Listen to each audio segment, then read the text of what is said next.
ଆଜି ମୁଁ ଆପଣଙ୍କୁ ଶିଖେଇବି ଆପଣ କିପରି ଘରେ ବସି ବସି ଝିଅ ପଟେଇ ପାରିବେ।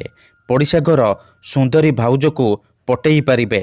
ତାଠାରୁ ନିଜର ମନ ମୁତାବକ କାମ ହାସଲ କରିପାରିବେ। ଏହି ବଶୀକରଣ କରିବା ପାଇଁ ଆପଣଙ୍କୁ କୌଣସି ପ୍ରକାର କଷ୍ଟ କାମ କରିବାକୁ ପଡ଼ିବନି କିମ୍ବା କିଛି ବି ପଇସା ଖର୍ଚ୍ଚ କରିବାକୁ ପଡ଼ିବନି। କେବଳ ଦୁଇଟି ତୁଳସୀ ପତ୍ର ସାହାଯ୍ୟରେ ଆପଣ ସେ ଝିଅକୁ ପଟେଇ ପାରିବେ।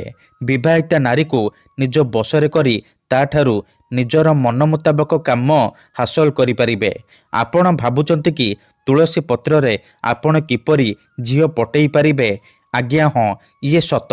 ଆମର ତନ୍ତ୍ରଶାସ୍ତ୍ରରୁ ମୁଁ ଆଜି ଆପଣଙ୍କ ପାଇଁ ଦୁଇଟି ତୁଳସୀ ପତ୍ରର ଏମିତି ଏକ ପ୍ରଚଣ୍ଡ ମହାଶକ୍ତିଶାଳୀ ନାରୀ ମୋହିନୀ ବଶୀକରଣ ନେଇ ଆସିଛି, ଯାହାକୁ ଆପଣ କରିଦେଲେ ସୁନ୍ଦରୀରୁ ସୁନ୍ଦରୀ ଝିଅକୁ ଅତି ସହଜରେ ପଟେଇ ପାରିବେ।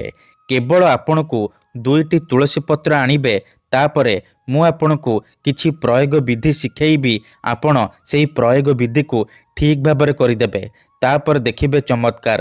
ଯେଉଁ ଝିଅ ପଟୁନଥିଲା ସେ ଝିଅ ପାଗଳି ପରି ଆପଣଙ୍କୁ ଭଲ ପାଇବ। ବିବାହିତା ନାରୀ ରାତିଦିନ ଫୋନ୍ କରିବ, ଘରକୁ ଡାକିବ, ଯାହା ଚାହିଁବେ ତାହା କରିବ। ତେବେ ଚାଲନ୍ତୁ ଜାଣିବା ଏହି ବଶୀକରଣ ଆପଣ କିପରି କରିବେ। ମନେ ରଖନ୍ତୁ, ଏହି ବଶୀକରଣ ବିଧିକୁ ଆପଣ କେବଳ ଶନିବାର ଦିନ କରିବେ। ଦିନ 11ଟାରୁ ସନ୍ଧ୍ୟା 6ଟା ମଧ୍ୟରେ ଆପଣ ଏହି ବଶୀକରଣ କରିପାରିବେ। ପ୍ରଥମେ ଆପଣ କ'ଣ କରିବେ? ଦୁଇଟା ତୁଳସୀ ପତ୍ର ଆଣିବେ। ଗୋଟିଏ ତୁଳସୀ ପତ୍ରରେ ସେ ଝିଅ ବା ସ୍ତ୍ରୀର ନାମ ଲେଖିବେ। ଆଉ ଗୋଟିଏ ତୁଳସୀ ପତ୍ରରେ ନିଜର ନାମ ଲେଖିବେ। ନାମ ଲେଖିସାରିବା ପରେ ସେ ତୁଳସୀ ପତ୍ରରେ ଟିକେ ଟିକେ ସିନ୍ଦୁର ଲଗାଇଦେବେ। ତାପରେ ସେ ଦୁଇଟି ତୁଳସୀ ପତ୍ରକୁ ଏକାଠି କରି ଡାହାଣ ହାତରେ ମୁଠେଇକି ଧରିବେ। ଆଉ ସେଇ ଝିଅ ବା ସ୍ତ୍ରୀକୁ ମନରେ ଭାବିକି ଆପଣ ତାର ନାମ 21 ଥର କହିବେ। 21 ଥର ନାମ କହିସାରିବା ପରେ ମୁଠା ଖୋଲିବେ। ଆଉ ସେ ତୁଳସୀ ପତ୍ରରେ 7 ଥର ଫୁଙ୍କିଦେବେ।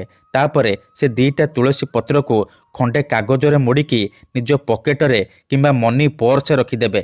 ଗ୍ୟାରେଣ୍ଟି ଦେଉଛି, ସେ ତୁଳସୀ ପତ୍ର ଯେପର୍ଯ୍ୟନ୍ତ ଆପଣଙ୍କ ପାଖରେ ଥିବ ସେ ଝିଅ ବା ନାରୀ ଆପଣଙ୍କ ବଶରେ ରହିବ। ଆପଣଙ୍କର ସବୁ କଥା ମାନିବ। ଧନ୍ୟବାଦ।